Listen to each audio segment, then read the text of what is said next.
रतनपुर गांव में एक गरीब किसान रामू अपनी बीवी सरला के साथ रहता था।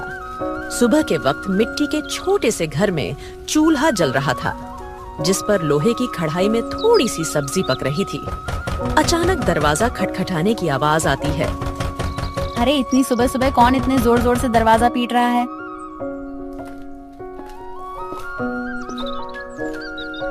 दरवाजा खोलते ही सेठ हरीलाल गुस्से में लाल पीला खड़ा था, जो कि बहुत लालची और चालबाज है। वह हर किसी से 2 गुना ब्याज वसूलता था। रामू, बहुत हो गया तेरा नाटक। मेरे पैसे कहाँ हैं? सेठ जी, कल ही तो मैंने आपको पूरी रकम दे दी थी और पूरा हिसाब पक्का कर दिया था, और मैंने आपके पुराने पैसे भी कब के लौटा दिए हैं। देर की वजह से तेरा ब्याज बढ़ गया है। अब वो उधार तुझे 5 गुना ब्याज के साथ लौटाना होगा। 5 गुना? सेठ जी, ये तो अन्याय है। मैंने मेहनत करके ब्याज सहित पूरे पैसे चुका दिए हैं। मैं गरीब आदमी इतना भारी ब्याज कैसे दे सकता हूँ? ज्यादा जुबान मत चला। अगर पैसा नहीं दिया ना तो तेरे घर का ताला तोड़कर बर्तन कपड़ा सब उठा ले जाऊंगा। तेरी बैलगाड़ी भी बेच दूंगा। सेठ जी, गरीब का खून चूसकर आपको क्या मिलेगा? हमारे साथ ऐसा मत करिए। इतना ज्यादा ब्याज मैं नहीं दे पाऊंगा। पैसे तो तुझे देने ही पड़ेंगे। देख लूंगा मैं तुझे। याद रखना रामू, हरीलाल से पंगा लेना आसान नहीं है। सेठ रामू को धमकाते हुए चला जाता है, लेकिन जाते जाते अपने नौकर को कहता है, इस गरीब भिखारी की इतनी मजाल, मुझे ना बोलकर इसने गलती कर दी। इसे तो सबक सिखाना पड़ेगा ताकि गांव में बाकी गरीब भी डर में रहे। आप बताइए, ये जिंदगी कब बदलेगी? रोज रोज 2 वक्त की रोटी के लिए जूझना पड़ता है। कभी मन करता है घर की टूटी छत ठीक करवा दूं, तो कभी सोचती हूँ कि हमारे पास भी अच्छे कपड़े हों, लेकिन लगता है किस्मत ने हमें बस तंगी ही दी है। मुझे पता है तुम्हें तकलीफ है, पर मैं क्या करूं? खेत छोटे हैं, बारिश वक्त पर नहीं होती, ऊपर से कर्ज का बोझ भी सर पर है। मैं दिन रात मेहनत करूं, तब हमारे हिस्से में यही नमक रोटी आती है। मेहनत? हाँ, मेहनत तो आप करते हैं, लेकिन भगवान हमारी सुनता ही कहाँ है। लगता है जैसे भाग्य ने हमें इस गरीबी में ही सड़ने के लिए भेजा है। सरला ने आह भरी, पर चुपचाप सब्जी पकाने लगी। कमरे में सन्नाटा था। रामू ने मन ही मन ठान लिया, आज खेत में चाहे जान निकल जाए, पर घर लौटकर कुछ ऐसा लाऊंगा जिससे सरला के चेहरे पर मुस्कान आ जाए। रामू को नहीं पता था कि आज का दिन उसकी जिंदगी की सबसे बड़ी कहानी की शुरुआत करने वाला है। सुबह के वक्त रामू खेत जाने के लिए घर से निकल रहा है। सुबह की हल्की हल्की धूप खेतों पर पड़ रही थी। सरला के मन में आज कुछ हलचल सी चल रही थी। रामू रोज गांव के बीच से होकर जाने वाला रास्ता मंदिर के पास से गुजरता था। रामू रोज इसी रास्ते से जाता था, क्योंकि यही सबसे छोटा और आसान रास्ता था। मंदिर में उस वक्त बस पुजारी ही थे जो सफाई कर रहे थे। प्रणाम पंडित जी, कैसे हैं आप? तबीयत ठीक है ना आपकी? हाँ बेटा, सब अच्छा है। भगवान का आशीर्वाद तुझ पर हमेशा बना रहे। पुजारी से बात करके रामू अपने खेत की तरफ निकल जाता है। उसी शाम गांव का सबसे अमीर सेठ हरीलाल अपने नौकर के साथ बैठा था। वह बहुत लालची और चालाक था। उसके मन में एक खतरनाक योजना पनप रही थी। सेठ हरीलाल अपने बड़े से घर में खाट पर बैठा पान चबा रहा था। पास में उसका नौकर कालू खड़ा था। अरे कालू सुन, मंदिर के गहनों को देखकर मेरा जी ललचा गया है। कल रात मंदिर में जो सोने चांदी के गहने हैं ना, वो मेरे घर में होने चाहिए। गांव वाले मेरी इज्जत करते हैं, लेकिन पैसा और बढ़ाना है मुझे। सेठ जी, पर यह तो पाप का काम होगा। भगवान के घर से गहने चुराना अच्छा नहीं लगेगा। अरे मूर्ख, भगवान को क्या जरूरत है गहनों की? उनका क्या होगा इनसे? असली भगवान तो पैसा है, और पैसा इंसान के हाथ में अच्छा लगता है।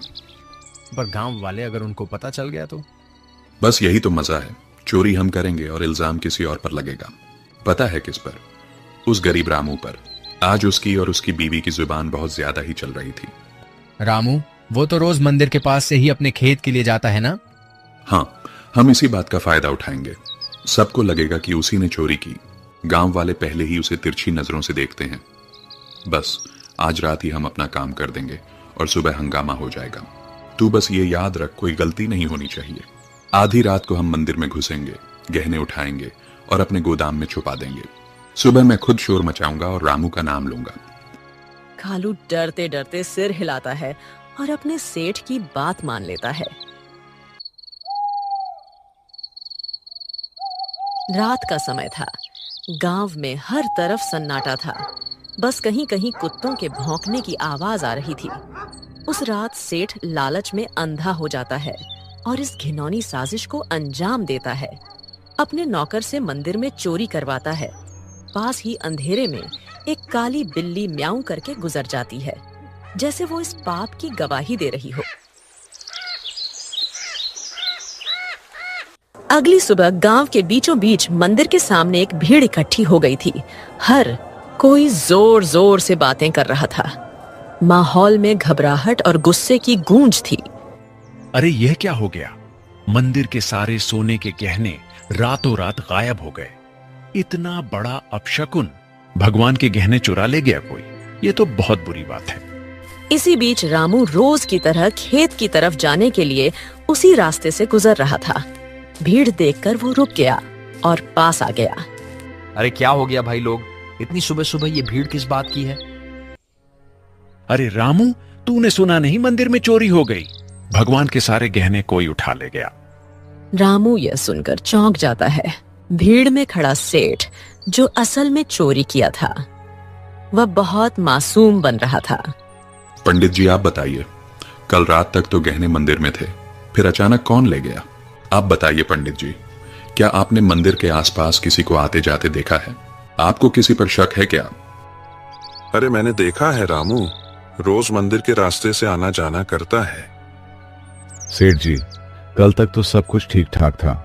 मंदिर के पास से तो कई लोग गुजरते हैं, लेकिन रोज सुबह सुबह खेत की तरफ जाने के लिए रामू इधर से निकलता है। मगर रामू ऐसा काम करेगा मुझे नहीं लगता। अरे पंडित जी, जमाना खराब है, आदमी की नीयत कब बदल जाए क्या पता। और वैसे भी जिसने किया है वो मुंह से कभी मानेगा नहीं। मैंने अपनी आंखों से देखा है। रात को जब मैं खेत की तरफ जा रहा था, रामू मंदिर के पास चुपके चुपके घूम रहा था। ये क्या कह रहे हो आप लोग? मैंने कोई चोरी नहीं की है। इतना बड़ा पाप मुझ पर मत डालो। अरे हाँ, ये गरीब आदमी है, पैसों की तंगी में है, ये कर भी सकता है ये काम। ये लोग मुंह पर अच्छे बनते हैं। अरे भगवान से डरिए आप लोग, हमने कुछ नहीं किया। हम गरीब जरूर हैं, लेकिन चोर नहीं। मेरे पति जितना ईमानदार इंसान इस पूरे गांव में कोई नहीं है। ऐसा मत कहिए, वरना भगवान आप लोगों को कभी माफ नहीं करेगा। रामू और उसकी बीवी ने बहुत समझाने की कोशिश करी, लेकिन भीड़ मानने को तैयार नहीं थी। सब रामू को ही चोर मान बैठे। रामू और सरला की आंखों में आंसू आ गए, लेकिन भीड़ में कोई उनकी सुनने को तैयार नहीं था। गांव वालों, अब तो सब साफ है। मंदिर के गहने चुराने वाला यही रामू है और ऐसे आदमी को हमारे गांव में रहने का कोई हक नहीं। चोरी करने वाले की एक ही सजा है, गांव से बाहर निकाल देना। हाँ, अगर इसने मंदिर में चोरी की है तो यह तो भगवान का भी अपराधी हुआ। इसे यहीं रहने देंगे तो कल हमारे घरों से भी चीजें गायब हो जाएंगी। अरे आप सब क्यों नहीं समझते? मैं निर्दोष हूं। मैंने कोई चोरी नहीं की। मैं तो रोज के जैसे अपने खेत जा रहा था। मुझ पर इतना बड़ा इल्जाम मत डालिए। भीड़ में जोर जोर से आवाजें गूंजने लगी। निकालो इसे गांव से। भीड़ में हलचल मच गई। लोग एक दूसरे से कान्हा फूंसी करने लगे। रामू और सरला की आंखों में आंसू भर आए। उन्होंने कई बार सफाई देने की कोशिश की, लेकिन किसी ने उनकी नहीं सुनी। सबने मिलकर उन्हें गांव के बाहर निकाल दिया। रामू और सरला मजबूर होकर गांव छोड़कर चले गए। रामू और सरला रोते रोते गांव छोड़ चुके थे। गांव के बाहर एक सुनसान जगह पर टूटी फूटी झाड़ियों और कंटीली झाड़ियों के बीच एक पुरानी पड़ी झोपड़ी मिली। मजबूरी में वहीं उनका नया घर बन गया। सुनिए जी, यह जगह कितनी सुनसान है। न पास में कोई इंसान, यहाँ आसपास की झोपड़ियों में कोई रहता भी नहीं है। न खाने को कुछ है। अब हम क्या करेंगे? क्या करें सरला? जब अपना गांव ही हमें ठुकरा दे तो कहीं और सहारा ढूंढना पड़ता है। यही हमारी तकदीर है। मैं तो ये सोच रहा हूं, आखिर चोरी की किसने है और इल्जाम मुझ पर डाल दिया गया। मैं असली चोर का पता लगाकर रहूंगा। दिन ढल गया। सरला रोते रोते सो गई। रामू सारी रात परेशान बैठा रहा।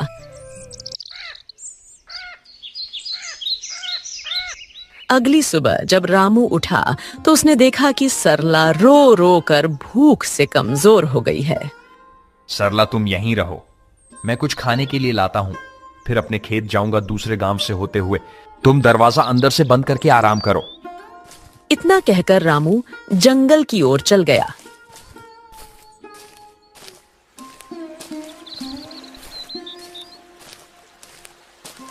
रामू ने सरला को कुछ फल और आसपास की नदी से पानी लाकर दिया। रामू दूसरे गांव से होते हुए अपने खेत जाने के लिए निकल गया। अचानक घने जंगल में सामने से एक साधु बाबा प्रकट होते हैं।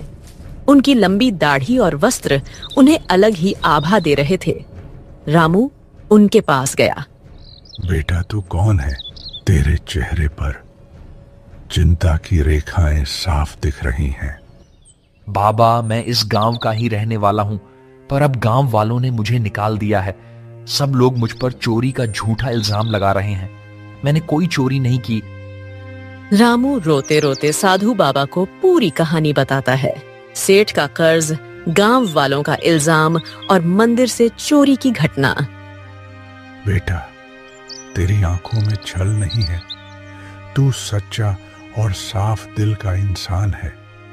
तेरी पीड़ा मैं समझ सकता हूं। ये दुनिया अक्सर गरीब पर झूठा इल्जाम लगा देती है, पर चिंता मत कर, भगवान न्याय करते हैं। असली चोर जल्द ही सामने आएगा। यह मेरा आशीर्वाद है। पर बाबा, कैसे? सब मुझे ही दोषी मान रहे हैं। गांव छोड़कर मैं और मेरी पत्नी यहां भूखे प्यासे पड़े हैं। कोई मेरी बात मानने को तैयार नहीं है।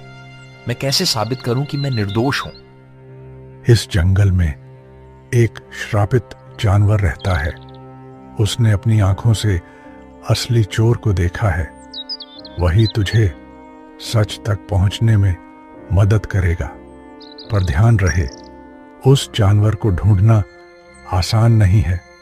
उसके पास जाना होगा, उसका विश्वास जीतना होगा, तभी वह तेरी मदद करेगा। श्रापित जानवर बाबा, वह कौन है? मैं उसे कैसे ढूंढूं? यहां जंगल में तो बहुत से जानवर हैं। वह एक श्रापित काली बिल्ली है।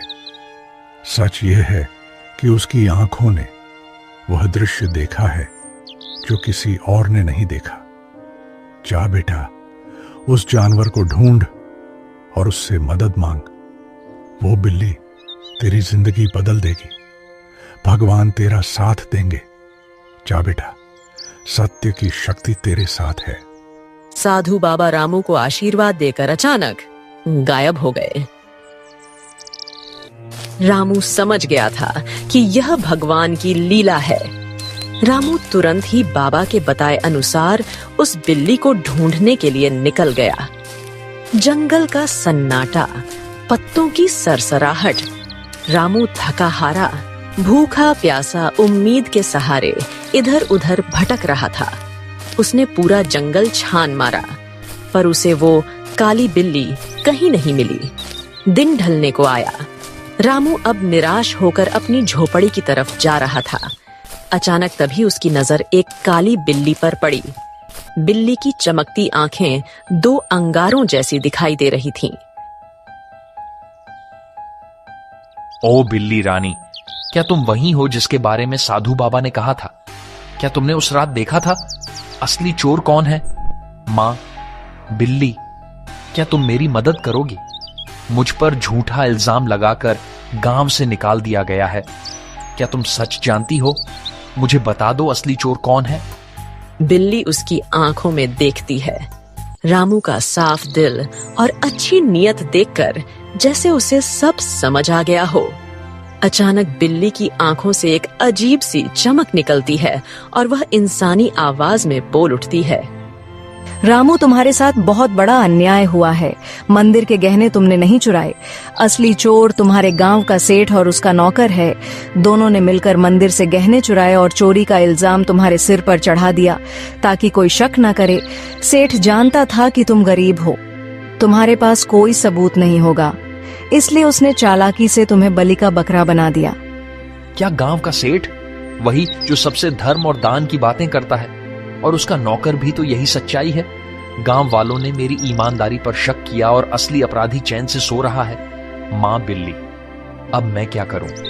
यह सच गांव वालों तक कैसे पहुंचाऊं? समय आने दो रामू, सच को कोई दबा नहीं सकता। मैं तुम्हारी मदद करूंगी। तुम मुझे कल गांव लेकर चलो। मैं वहां जाकर सबको सारी सच्चाई बताऊंगी और तुम्हें निर्दोष साबित करूंगी। रामू को बिल्ली की बातें सुनकर राहत मिलती है।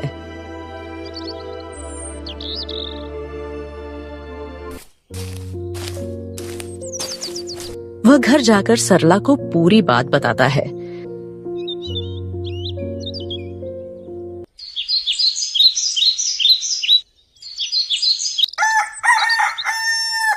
अगली सुबह रामू और सरला बिल्ली को लेकर गांव जाते हैं और सबको बुलाते हैं।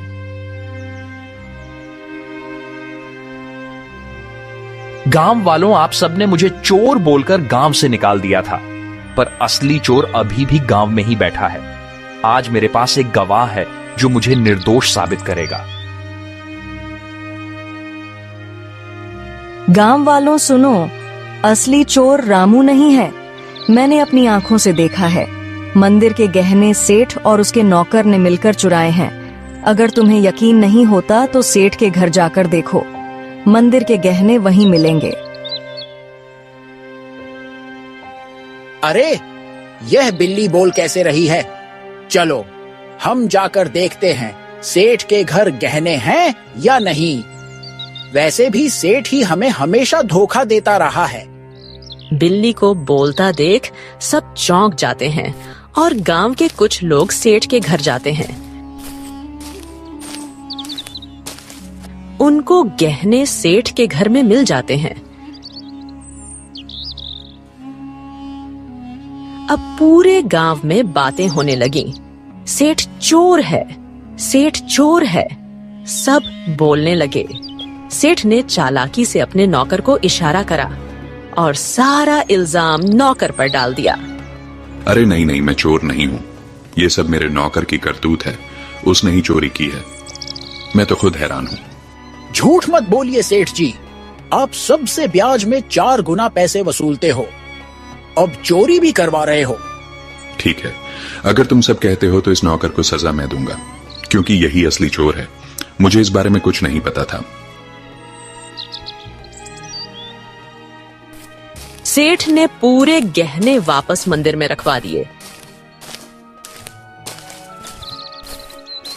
अब गांव में उसकी कोई इज्जत नहीं करता है। पूरे गांव वालों ने रामू से माफी मांगी। उन्हें अपनी गलती का एहसास हो गया। सबने पूरे आदर सम्मान के साथ रामू और सरला को गांव वापस बुलाया।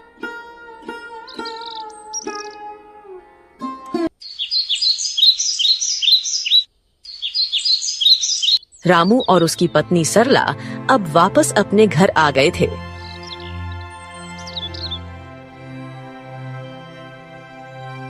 शाम का समय, हल्की ठंडी हवा चल रही है। रामू बोलने वाली बिल्ली के साथ खेत की तरफ जा रहा था।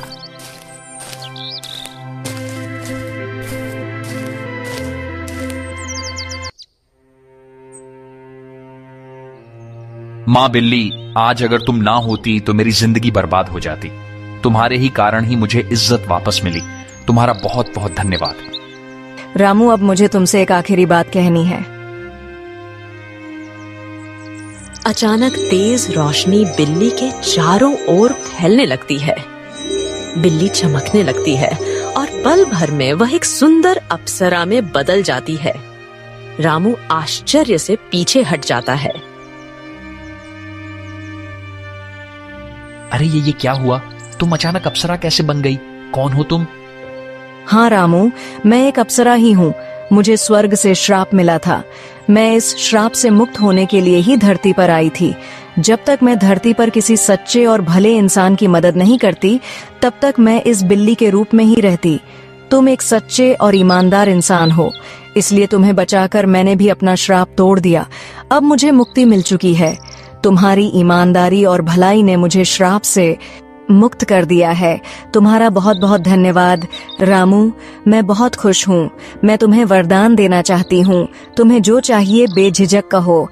रामू की आंखों में चमक आ जाती है। वह भावुक होकर अप्सरा को प्रणाम करता है। देवी, मेरी जिंदगी गरीबी से घिरी हुई है। मैं दिन रात खेतों में मेहनत करता हूँ, मगर फसल कभी अच्छी नहीं होती। ऊपर से कर्ज का बोझ है। मेरे परिवार के लिए 2 वक्त की रोटी जुटाना भी मुश्किल हो जाता है। रामू, मैं तुम्हें वरदान देती हूँ। तुम्हारी परेशानी अब समाप्त होगी। जंगल के बीच में एक लाल फूल के पौधे के पास एक चमत्कारी फल का पेड़ है। वह पेड़ स्वर्ग से आया है। उस पेड़ का फल सिर्फ ईमानदार इंसान ही खा सकता है। तुम वहां जाओ और वह फल खाओ। तुम्हारे खेतों में समृद्धि होगी, कर्ज मिट जाएगा और जीवन खुशहाल हो जाएगा। बस याद रखना, तुम हमेशा इसे ही रहमदिल रहना, वरना तुम्हारी जिंदगी वापस वैसे ही हो जाएगी। सुखी रहो रामू। अब मैं चलती हूँ, अपना ख्याल रखना। रामू को वरदान देकर अप्सरा अचानक गायब हो जाती है।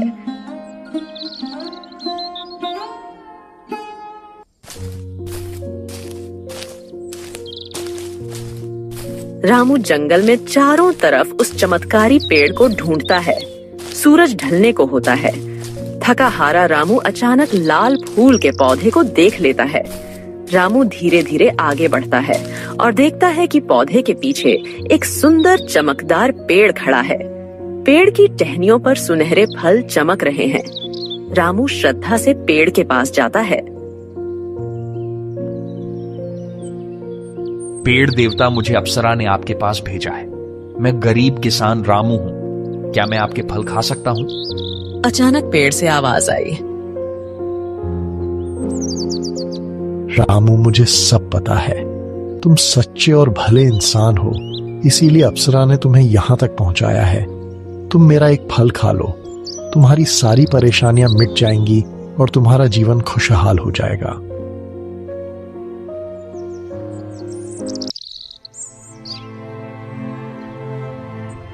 रामू पेड़ से एक सुनहरा फल तोड़कर खाता है। अचानक उसके शरीर में एक अजीब सी ऊर्जा दौड़ जाती है। वह पेड़ को धन्यवाद करके अपने घर की ओर निकल जाता है। और जैसे ही वह घर के पास पहुंचता है, उसकी झोपड़ी एक सुंदर बड़ा आलीशान घर में बदल जाती है। रामू दंग रह जाता है। उसकी पत्नी बाहर आकर चौंक जाती। अरे सुनिए, ये क्या हो गया? हमारी झोपड़ी कहाँ गई? इतना बड़ा घर कैसे बन गया? क्या यह घर हमारा है? हाँ प्रिय, यह सब भगवान की कृपा है। जंगल में मुझे एक अप्सरा मिली। उसने मुझे चमत्कारी पेड़ का रास्ता बताया। उस पेड़ ने मुझे फल दिया और जैसे ही मैंने खाया, हमारी किस्मत बदल गई। रामू ने सरला को उस स्वर्ग से आई श्रापित बिल्ली की पूरी कहानी बताई। इतने सालों की गरीबी के बाद अब हमारी जिंदगी बदल गई। भगवान का बहुत बहुत धन्यवाद। हाँ, मगर याद रखना, यह चमत्कार हमें सिर्फ इसलिए मिला है क्योंकि हमने कभी बेईमानी नहीं की। ये वरदान हमें हमारी मेहनत और ईमानदारी की वजह से मिला है।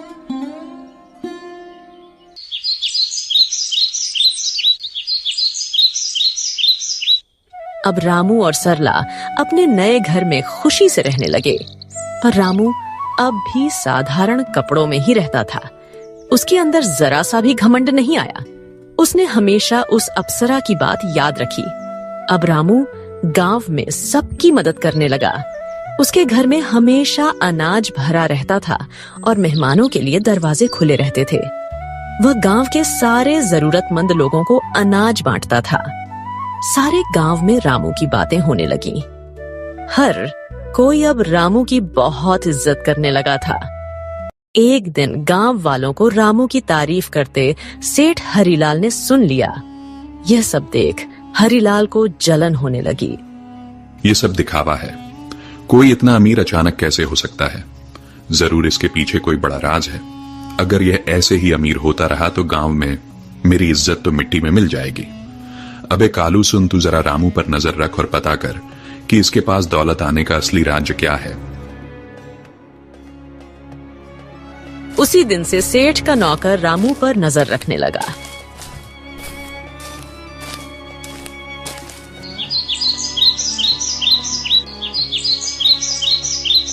एक दिन सेठ का नौकर रामू का पीछा कर रहा था। उसने देखा कि रामू जंगल में जाकर उस चमत्कारी पेड़ से बात कर रहा है। कालू चुपके चुपके रामू की सारी बातें सुन रहा था।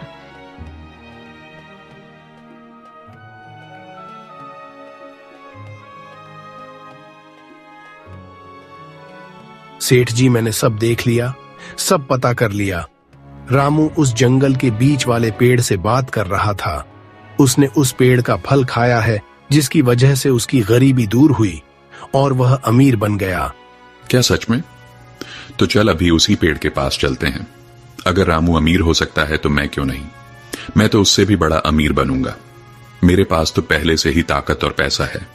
उस पेड़ को मैं अपनी मुट्ठी में कर लूंगा। सेठ लालच में आकर तुरंत अपने नौकर के साथ जंगल की ओर निकल गया। पर उसे क्या पता था, आज यह लालच उसे ले डूबेगी। वो लोग पेड़ के पास पहुंचे और फल तोड़ने की कोशिश करते हैं, पर एक भी फल उनसे नहीं टूटता। सेठ गुस्से में आकर पेड़ से कहता है, ओ पेड़, सुना है तूने रामू को फल देकर अमीर बनाया है। अब मुझे भी अपने फल दे, जल्दी कर। मैं इस पूरे गांव का सबसे बड़ा आदमी हूं। अब मैं और भी शक्तिशाली बनना चाहता हूं। सेठ, तू लालची है, अहंकारी है और बेईमान है। मैं अपना फल सिर्फ उसी को देता हूं जिसके दिल में दूसरों के लिए करुणा हो, जो ईमानदार हो और सच्चा हो। तेरे दिल में सिर्फ लालच और घमंड है, इसलिए तुझे कभी यह फल नहीं मिलेगा। क्या कहा?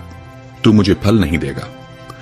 अरे मूर्ख पेड़, अगर तू मुझे फल नहीं देगा तो मैं तुझे जड़ से काट दूंगा। तेरे जैसे 1000 पेड़ मैं खरीद सकता हूं मैं। अब तू देख, तुझे काट कर मैं तेरे सारे फल ले लूंगा। अबे कालू, कुल्हाड़ी उठा और इसे काट डाल। गांव जाकर उस रामू को भी आज मैं खत्म कर दूंगा। कालू भाग कर जाता है और कुल्हाड़ी लेकर आता है। सेठ पेड़ को अपने पैर से मारने लगता है और उसका नौकर कुल्हाड़ी से पेड़ काटने की कोशिश करता है, लेकिन कुल्हाड़ी लगते ही चिंगारियों में निकलती है। अचानक आसमान से बिजली गिरने लगी और तेज हवा चलने लगी। ठहरो, तुम दोनों को अपने लालच और पाप का फल अब यही मिलेगा। तुम्हें दूसरों की मेहनत और भलाई से जलन थी, अब तुम्हें इसका परिणाम भुगतना होगा। अचानक पेड़ से एक चिंगारी निकलती है। सेठ और उसका नौकर वहीं जलकर राख हो जाते हैं। सच्चाई और ईमानदारी की राह चाहे कितनी भी कठिन क्यों ना हो, अंत में जीत हमेशा अच्छाई की ही होती है। लालच और बेईमानी इंसान को कभी सुख नहीं दे सकते। भगवान भी उसी का साथ देते हैं जिसका दिल साफ हो और जो दूसरों की मदद करता है। इसीलिए हमें हमेशा नेक रास्ते पर चलना चाहिए।